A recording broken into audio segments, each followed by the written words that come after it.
Shoutout po sa ating lahat at your service, Mr. Wildlife TV. Please do support and subscribe. Walang iba po ang ama ng Kalingap, Kuya Val Santos Matubang, Boss Kalingap Rap, at ating Inna Vlogs.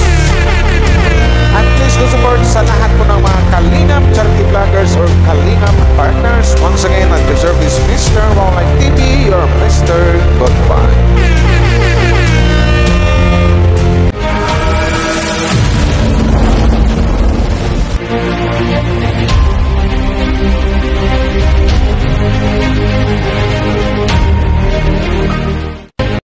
So, hello guys! Mega love, shoutout sa inyong lahat. Ito na po yung Sir at your service, ang inyong lingkod, Wildlife TV. At ang aking katabi po si Miss M's Life. So, ito na po, another reaction po ang gawin namin ngayon. Walang iba dito sa Danjoy. Point of view. Point of view or POV. Something like that. Yes. Shoutout sa lahat ng mga Danjoy supporters, Danjoy fans. Silo po sa inyo, no? Tsaka, yun na nga, pag-usapan natin about ito in a nice way, na good way. Pag-usapan natin kung ano na ba ang Danjoy ngayon, si Dan sa si Joy. So, maraming katanungan na sa ating kaisipan na bakit maraming basher? Bakit ganitong ganyan si Joy maraming nang babash below the belt? Tsaka pangalawa, ano na ba, kumusta na ba ang kanilang relasyon as a magjowa? Hindi na lang magjowa na kasi nagkami na sa dalawa. Pero bago tayo magsimula, suportahan natin buong team Kalingap. Val Santos Matubang, Kalingap Rap, at Inna Vlogs, Ma'am Jack, saka sa lahat ng mga Kalingap Reactors, Kalingap Charity Vloggers, lahat ng Kalingap Partners. So, yun na nga, anong unahin natin? Yung kanilang relasyon about dito sa mga, mga taong, mag-focus lang tayo doon sa, latest upload na, ngayong latest upload talagang sobrang nababash si Joy dahil lang sa yan. niya ng pang-swimming. So, yun ang nakikita ko lang doon, guys. So, pero, bago ko sagutin yan, na makikiusap lang ko sa lahat ng mga Danjoy fans, sa mga, dyan, ipairal natin yung DG, yung sinasabi yung DG attitude. So, sa ngayon, wag mo nating pansinin ng mga bashers kasi for how many days din, 3 days yata or 2 days na nag-content ako ng mga bashers. So, ramdam ko na parang nagiging toxic na yung, nagiging toxic na yung dating Kasi kung mag-focus din sa basher talaga, guys. Hindi naman. Toxic kasi ikaw lang din naman isa yung rumibat ng basher. Sa bagay, ako lang man yung nagribat sa mga basher, sa mga, Miss Hana, si Kalingap Hana, nag-react siya ng mga mean comments about Kenjoy. Live niya. Ang sa akin kasi mga nakuntin ko yung mga below the belt talaga So yun na lang, sa panawagan lang din sa lahat ng mga Danjoy fans na don't mind the bashers. Wag mo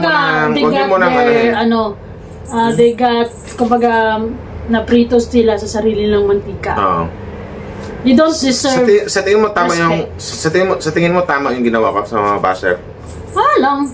Ayos lang, di ba? Ayos naman guys, comment down below kung tama lang yung ginawa ko. Hindi naman ko na gano'n siguro nakapagmura ako nung hindi ko na napigilan na may isang comment talaga na hindi ko napigilan na hindi. Yan si Lilia, matagal na talaga yung baliw-baliwan mag-content. So ang tanong ngayon, bakit nababash si Joy doon sa last upload ni Kalingap Rap sa Danjoy last week? Di nila kinaya, nasisilaw sila. So nasisilaw. Pwede bang sabihin nainggit yung mga lula? Bakit gano'n yung kasi akaramihan yun yung mga narinig ko, nainggit daw kasi hindi nila kaya yung sinuot ng Joy. So for me, nakuha pa nila makaramdam ng inggit sa mga ganong edad nila? Hindi. I think hindi naman ano yung pinakapunot dulo ng dahilan kung bakit galit na galit sila kay Joy? Hindi lang talaga nila bet si Joy. Hindi na bet si Joy? Oo. Kumbaga may gano'n, kumukulo siguro yung dugo nila kapag nakita si Joy. Kasi parang, yung ibang mga fans kasi, parang may sariling buhay yung cellphone natin. Nagsasariling gulaw. Gulaw? Nagawang ko, ano nangyari dyan? Nang pangit. Pwede na yan. So, yung background, yung background, gumagalaw yung background, Parang lumilindol, Pero ayos lang yan. So again, ituloy na natin. Bakit mayroon? Bakit sobrang galit nila?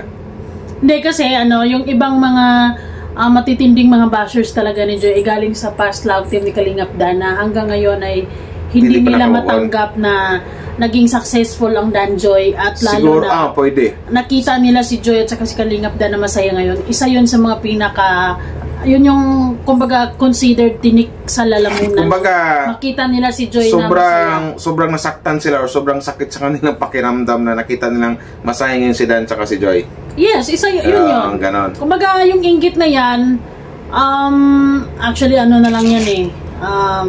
Mima na lang natin yan eh. Pero the bottom line is, yung ano talaga, yung unang-una is talagang kumukulo yung dugo nila pag nakita nila si Joy or hindi nila gusto si Joy. Yung mga comment na kay Joy, hindi na kaya yan. Yung isang ano pa nga, si Lilia, talagang dinamay pa si Nanay Imelda, yung mama ni Joy. Yung si Lilia talaga, hindi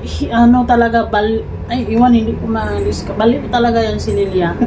Buang talaga yan si Lilia, guys. So, alam mo yung kwento about sa padlock na pendant. Ano nangyari doon? Ayun, sa mga nagre-react about naman sa pendant, nakikita naman nila ang layo. Kung tutusin, wala mang kasalanan si Joy doon kasi yung pendant na yon or yung kwintas na yon, wala mang kinalaman si Joy doon dahil bigay naman yon ng sponsor. So yun. At saka syempre, si Joy, binibigyan lang siya, hindi naman siya pwedeng magsabi na dapat ganito, dapat ganyan. Ang problema lang kasi dito sa mga ibang mga fans, nagkataon lang na pareha sila ni Kalingap Jomar. Hindi, walang kasalanan doon. So, ang nasisipang nito si Kalingap Rob eh. Hindi sa ibang mga nagko-comment eh. Actually, hindi kasalanan ni Kalingap Rob dahil binuksan lang niya yung gift na tapos pagbukas. Tsaka may mga fans kasi na masabi natin mga makikita ng utak na parang ding mga bashers na sinasabi na ginagaya nyo ang Jomcar, kisyo ganito, ganyan. Tapos may mga fans pa na magsabi na yung mga naninira na na crush daw ni Joy si Jomar, ganito ganyan, di ba? Ganito para sa akin, my opinion. Kahit na nagre-reaction ako ng Jomcar at mahal natin ng Jomcar, lalo na yung mga Jomcar fans na mga matitino. May mga Jomcar fans talaga na ewan ko bakit hanggang ngayon na hindi pa rin makaka-move on at pilit nilang ididikit si Kalingap Jomar kay Joy. Umami na nga ang Jomcar na sila na. Kung totoong Jomcar ka, wait lang.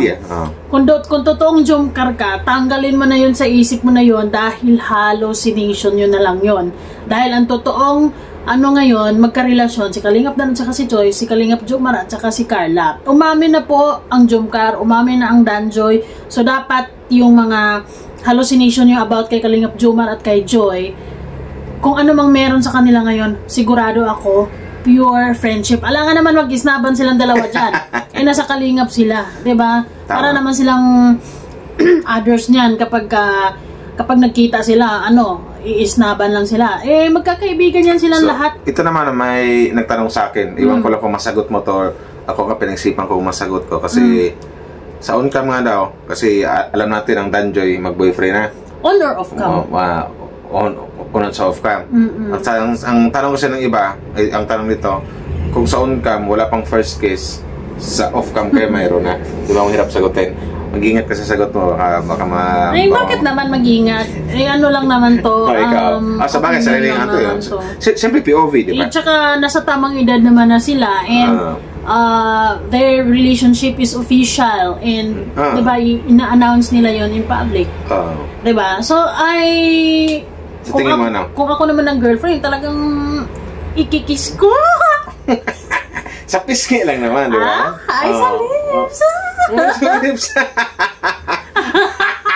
Mabasa nito. Hindi, joke lang. Opinion lang namin ito. Sa akin din, yes, kasi normal yan sa isang magkarelasyon. Yes. Yung kiss, di ba? Pero dapat, alam ko namang alam ni Kalingap Dan tsaka ni Judy Wata yung kanilang, kung hanggang saan lang dapat, yung kanilang tinatawag limitasyon. Siyempre, matanda na sila. Alam na nila yung tama at mali. Sa kiss, sa on-cam, hindi pa yan, may pa yan. Pero sa off-cam, for me, malakas ang kutob ko na, siguro, yes. Di ka lang, kinig ka, kiss lang ako. Alam, yung first kiss sa car. First kiss sa car. Ay, may first kiss pa sa on-cam, sa yung video natin, gumagalaw-galaw talaga. Yung first kiss natin sa, yung first kiss nila sa, meron na yung sa noo. Di, nakilang kiss din sa noo, di ba? Ayoko na. Yung nag-live sailing sila, di ba? Gusto ko nga yung nos-to-nos nila, i-push kong ganun eh. Ano yung nos-to-nos? Sige, for example, again din, nos-to-nos. Ayoko kasi. Ikaw nga ba't ba ilong ko? Huwag mong pagtawanan yung ilong ko. Parehas tayong pako eh. Hindi, matangos ilong mo sa akin. Hindi naman gaano kapanguan. talagang Pinoy na Pinoy lang. Hindi yun namin gumagalaw-galaw talaga. Kung saan ko maganon-ganon, no? Siguro dahil yan sa camera mo, hindi steady. Siguro ko lang. Ano tayo? A5 sikanos tonos, yung gano'n-gano'n natin. Nabot ba? Nabot. Ngayon na, pag-usapan natin yung relasyon ng dalawa. Kasi, siyempre, nakita natin si Joy, personal. Nakita natin si Kalingap Dan. Yes. So, anong tingin mo sa kanilang relasyon ngayon, sa habang tumatagal? Kasi kung ako yung tanungin mo, naramdaman ko sa dalawa, yung as a boyfriend-girlfriend, as magjowa, as magkarelasyon, something like na parang lalong habang tumatagal sila, yung ang kanilang relasyon ay nagpalalim ng palalim. Kumbaga, lalo silang napamahal sa isa't isa. Ay, real na rin. Kasi, mayroon kasi mga relasyon na okay lang sa una, pero 'di ba? Yung mga ano dito na may isang buwan, dalawang buwan, wala na, parang nawalan na ng gana, 'di ba? Kasi kumbaga kaya nga hindi ako naniniwala na na patagalin yung pagliligawan. Ang relasyon ng patatagalin kasi kapag nagliligawan pa kayo, normally ang ipapakita ng tao is puro mga good sides. And then magkakaalaman lang naman kayo kapag you're in a relationship. Porti ka na muna, bakit nung dati nung nakaraan nanligaw ako sa'yo, bakit ang tagal? Months lang din yun. Months lang din yan. Oo nga pala, months lang din pala. Tama yun. Basta for me, yun napansin ko sa Danjoy, silang relasyon na habang tumatagal parang alam ko mag-work yung relationship nila. Oo naman. Si Kalingap Dan is chill. At saka malawak yung mga utak na pareho. Yes, understanding. And pareha silang kumbaga, ando na yung naiintindihan ni Dan kung gaano ka basic, kung gaano ka hektik yung oras ni Joy kasi nag-aaral pa, di ba? So doon ako matawa na minsan magtampo tapos si Dan magpa-baby, mga sabi mo doon. Normally sa mga lalaki, kapag Kunwari ako si Dan, tapos ikaw si Joy. Hindi talaga, niniwala ako na napabibi si Kalingap Dan dahil hindi naman yun sasabihin ni Joy kung kung hindi yun totoo. Aminin mo na Kalingap Dan. Yes, and normally naman talaga sa mga lalaki, once na you are comfortable at kapag mahal mo talaga yung isang babae, talagang pabibi ka, diba? Pabibi naman, kahit gaano kalaki yung mga muscles niya, kahit potok na potok yung kahit naman ako pabisan-bisan kawalit na pabibi rin ako. Yes, pabibi naman talaga yan. Minsan nga, nag-ano pa ko sa kanya, yung tawag na baby talk. Baby talk? Gusto mo? Sige, try mo. Kunwari ako si Kalingap Dan. Sige. Tapos ikaw si Joy. Tapos, mayroong ang senaryo na kunwari nagtampo ako sa'yo. Tapos ako yung magpabibi. Tapos yung something like na parang suyuin mo ako. Sabi mo, ikaw yung mag-baby talk. Ba't ako? Hindi, bago yung baby talk. Ako yung magpabibi na kunwari sinusuyo mo ako. Ano pa, be? Sorry na, be, kasi nag-send naman ako ng picture sa'yo kahit na alam mo naman, huwag ka tumawa. alam mo na, be, na talagang namimiss na kita, pero parang hindi sapat yung picture lang. Gusto ko yung mayakap kita, ma-date kita. Alam ko naman yun, kaya nga talagang na kahit sa picture na lang Pwede ba gano'n yung si Dan pag Ako nga si Kalingap Dan, ikaw si Joy. Ayun. Sana maintindihan mo yun. Una, naintindihan ko. Hindi na mamiss talaga kita. Kasi ko sa noo. Wag na. Ako na nainis Parang nabaliktad na. Ako naman yung magpaano ngayon. Ganyan naman mga babae Baby, Joy. Wala kang sa akin, wala kang tiwala. I love you, Joy. Mamaya na. Joy na Joy. Ay, gata. Mamaya na. Diyos ko. Di ba lang, guys? Joke lang, guys. Siguro yun lang, siguro ganun yung mga Basta masabi ko, relasyon ng dalawa habang tumatagal, lalong sumasarap, lalong tumitibay. Yun lang yun. Parang, kung sa luto pa, parang adobo. Ang adobo pag lalong tumatagal, lalong sumasarap. Malinamnam. So, malinamnam. Yun lang yun. About naman sa mga basher, guys, panawagan ng puli, wag niyo munang pansinin, guys. Ayoko ng basher. Gusto ko ulitin yung Kalingap Dan. Ayoko ng basher. Ano gusto mo? Sa Danjoy lang. Danjoy lang. Yung sweet. Okay ko, bigat ang hita mo. Ako si Dan, ikaw si Joy. Mabigat. Hindi, joke lang. Baby. Dit lang. Hindi ka, baby. Ito seryoso ha? Baby, natarawan ka na. B. B lang, sige. B. I love you. Nainis pa ko sa'yo. Dapat yung sweet muna. Ayoko, hindi na ako sweet. I love you. Talaga ako. Kiss ka muna. Kaya ba? Ano?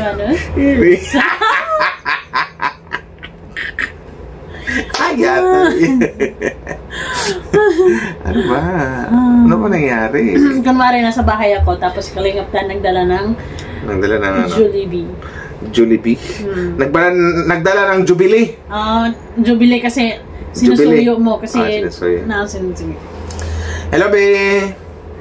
Be, hello, magandang gabi. Ba't ka nandito? Madala nga akong ano sa'yo. Madala nga akong pasalubong sa'yo kasi alam ko ng pagod kasi school. Madala nga akong Jollibee sa'yo na favorite mong Chicken Joy. Di ba, Joy? Chicken Joy. Tapos na akong kumain. Kahit na alam ko, sige na, kainin mo ito. Talagang pinapaguran ko, nagbiyahe pa ako eh. Alam mo namang maulang yun sa diet, pero talagang ginawa ko ito kasi alam mo Bakit? Bakit? Na-miss kita. I love you. Love you too. Aray ko. Oy, ano ba yan, Be? Joke lang, guys. Ano ba yung dala mo? Jubilee. Ano ngayon? C6, dalawang Chicken Joy. Tapos mayroon pa kasama... May C6 ba? C3? Mayroong C6 ha? Meron ba? C6? Mayroong C6 diba guys? O C3. May dala akong C3, dalawang Chicken Joy, tapos may kanin with extra rice. Tapos may dala pa akong milk tea, nagbili ko sa R&B milk tea. Ilan yan? Dalawang order. Wala, hindi ka pa pala kumain?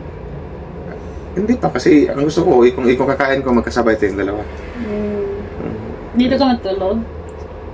Hindi pwede, Pe. May kasi bukas may scout pa ako. Joke lang guys. Shoutout sa lahat ng mga Danjoy natics dyan, sa mga Danjoy fans, silo po sa inyo. So yun lang guys na masabi namin ni Miss Imslay. Basta pagdating sa bashers, huwag nyo nang pansinin yan, magpahinga muna tayo. Ipairal natin yung sinasabi natin Deji attitude. Hindi. Pag nakita nyo si Lilia guys na hindi maganda sinasabi, bugbugin nyo sa FB. Bugbugin nyo si Lilia na dumihan yan, dumangas batuon. Kasi talagang hindi siya deserve. Ina-add ko nga sa FB, hindi naman hindi mo kinakasip. Pero bago kami magtapos guys, no? Guys, mag-order kayo sa sa Boss Day Gourmet ni gourmet ni Kalingap Dan. Ang sarap. Yes. Favorite ko gourmet tuyo. Sa akin ang favorite ko yung tuyo din at saka yung sa akin tuyo. Tsaka yung bangos, masarap din yung bangos.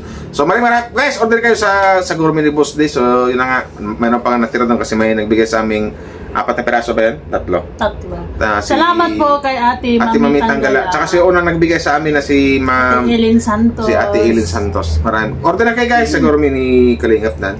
At maraming salamat hanggang dito lang. Maraming salamat sa mga like and share sa POV namin ni Wow Life. At sa mga gustong order ng ating sabon, still available. PM kayo sa akin para makakupit ako kasi walang laman yung Gcash ko. So maraming salamat. Bye-bye. Babush. Kiss mo na. Be, patas. Be. No. Umuwi ka na. Kasi mag-study pa ako.